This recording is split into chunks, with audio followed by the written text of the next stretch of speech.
one of the first things I start my morning off with is a morning ritual. So I like to get up early in the morning before everybody wakes up. I have my coffee. I write in my gratitude journal and usually do 10-minute yoga or some form of physical activity to get me going. And as my husband and the baby start to wake up, then I go on and take care of some of the things they might need. But I love that time to myself every morning.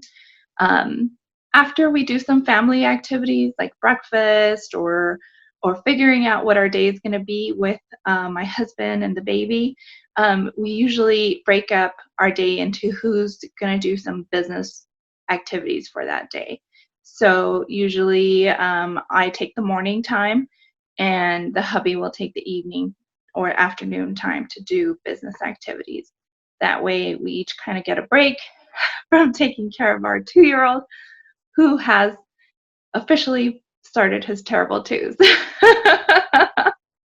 Okay. Tantrums over everything. I did not believe it was a thing, and I fully believe it's a thing now. Yeah. um, and that's kind of how we've been keeping the peace in our home. It does get repetitive, so we do, go out for a drive or go outside for a walk. But that's how we are coping with being at home all the time. Well, I can take it from a different perspective, but that's good strategy. I mean, like, at least it seems like it's keeping you sane, right? Uh, Yeah. so, for me, I have a different um, perspective just because, my wife isn't in the industry and she's a stay-at-home mom, so I'm blessed in that way. So Right. allow me to literally be in my home office. And I've been in my home office working here for 3 weeks now, I want to say. And it's different. It's challenging. I mean, I have a 3-year-old, I have a 6-year-old, and I have a 10-year-old. And I don't think the terrible twos stop at two sometimes.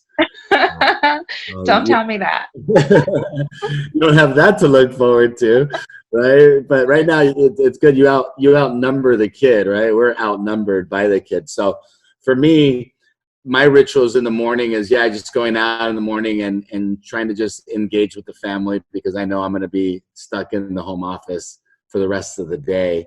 And really, I try to get through my emails first and foremost, right? Any emails that I didn't get to from the night before, any leads that I hadn't gotten to from the night before. And then I really just go by order of importance, like who is going to close and purchase a home first, right? Because I Right. want to put a lot of attention into that individual because they're very, very motivated to get there. But I do believe ritual is huge. I'm trying to do lunches and dinners with my family, and everyone's like, Adrian, you're at home. You should be able to do those things, right? But I get so wrapped up. So for me, it's just about the grind, right? Like what takes my mind off of what's happening in the world and what's happening here in Arizona.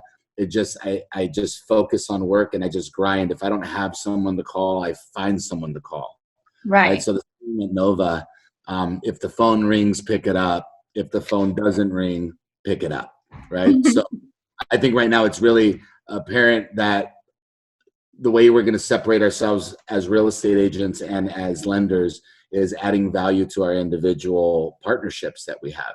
And not only Okay. adding value to them, but also adding value to our prospects or, potential homeowners, future homeowners. And not only that, the current homeowners that we've helped in the past in order to really help them navigate through these problems. So I think ritual, um, time blocking, right, is huge.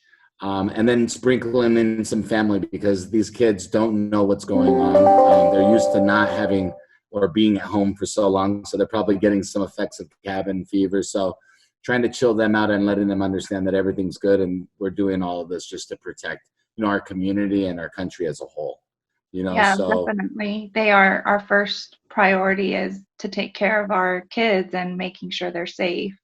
right. And then, Yeah. I tip my hat to teachers, right? I'm seeing what my wife is going through with the 3 kids and they're all one's in preschool and the other ones are in elementary school. And I see what she's doing and how much work she puts into it. So my hat goes off to teachers because it's amazing what they do day in and day out. And yeah, it's challenging, right? So as long as Yeah. we navigate through the challenging times, give ourselves a little break here and there in order to kind of just take everything in, but don't lose focus on the prize, which is ultimately uh, helping people achieve home ownership. Right.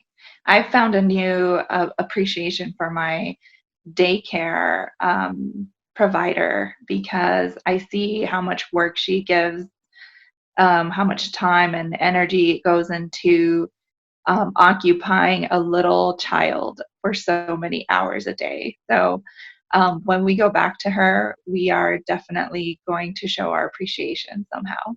Yeah. And it's just appreciating what you already had. You just didn't know how to appreciate it until it hits you square in the face, right? So, Yeah. so Yeah. yeah, I think those are great roles to live by, and I think a good strategy to kind of get through and navigate through the craziness.